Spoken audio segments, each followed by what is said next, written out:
اپنی سوچ بدلو چینل کے ساتھ آپ سب کو خوش آمدید۔ ہسٹری آف ترکی کی 7ویں قسط میں ہم نے دیکھا تھا کہ مصطفیٰ کمال کی گورنمنٹ دیگر بغاوتوں اور اپوزیشن کو کچلنے میں کامیاب ہو چکی تھی اور مصطفیٰ کمال ترکی کو ون پارٹی رول میں لانے میں کامیاب ہو چکا تھا۔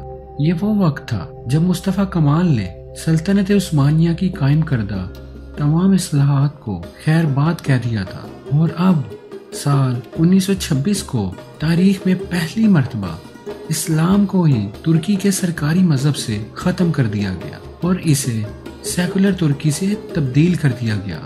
یہ تبدیلی مصطفیٰ کمال نے ان الفاظ کے ساتھ کی کہ ہمیں انصاف کے اپنے تصورات، اپنے قوانین اور اپنے قانونی اداروں کو اسلامی پابندیوں سے آزاد کر دینا چاہیے، اگرچہ وہ ہماری صدی سے مطابقت نہیں رکھتے۔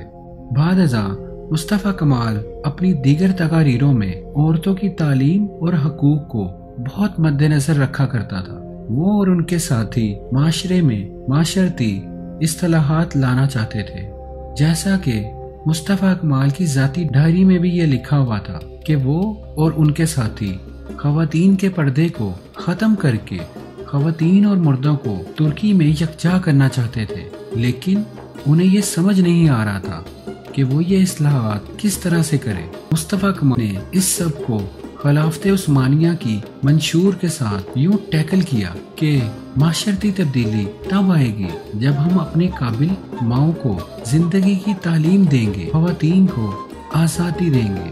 لہٰذا ترکش سول کوڈ کو سوئس سول کوڈ سے تبدیل کر دیا گیا اور آئین میں اس کوڈ کو متعارف کروا دیا گیا، جس کے مطابق عورتوں کو مکمل حقوق دے دیے گئے۔ مصطفیٰ کمال خواتین کی تعلیم کے سب سے بڑے سپورٹر تھے۔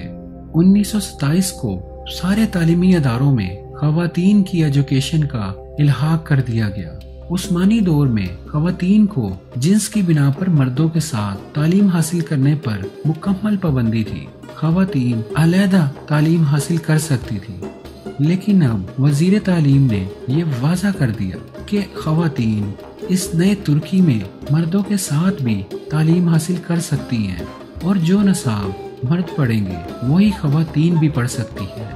اس کا فائدہ گورنمنٹ کو ایک یہ بھی ہوا کہ اسکول اور کالجوں میں دھڑا دھڑ ایڈمیشن ہونا شروع ہو گئے۔ خواتین کو یہ حقوق حاصل ہو گیا کہ وہ اب یونیورسٹیوں میں مردوں کے برابر پڑھ کر اپنی من پسند ڈگری حاصل کر سکتی ہیں۔ وراثت میں جہاں خواتین کو مردوں کے مقابلے میں آدھی دولت ملتی تھی، وہاں اب خواتین کو برابر ملنا شروع ہو گئی۔ اس کے ساتھ ساتھ خواتین کے پردے کو بھی ختم کر دیا گیا، یعنی اب خواتین سرکاری دفاتر، اسکول اور کالجوں میں حجاب اور پردہ نہیں کر سکتی تھی۔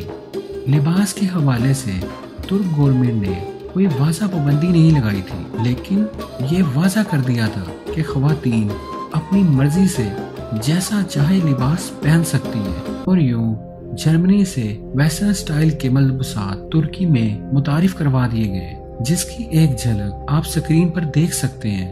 ان اصلاحات کے ایک طرف مثبت نتائج تو نکل ہی رہے تھے، لیکن دوسری طرف اس کے بھیانک نتائج بھی سامنے آنے تھے، جس کا اس وقت کسی کو اندازہ نہ تھا۔